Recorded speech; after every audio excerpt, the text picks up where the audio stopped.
E-knjiga se ni naložila v aplikacijo Torium Reader, kaj storiti? Če se po prenosu licenčne datoteke e-knjiga ni naložila ali pa želimo ročno izvesti nalaganje, lahko to storimo naknadno. V aplikaciji Torium Reader izberemo možnost Uvozi publikacijo.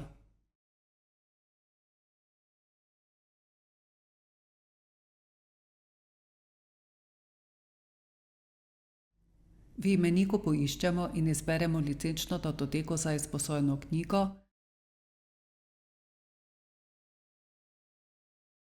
na kar se izvede nalaganje v bralnik.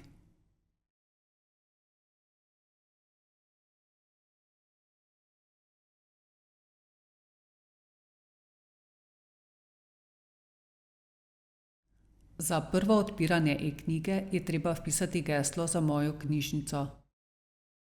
Knjiga se naloži in lahko začnemo z branjem.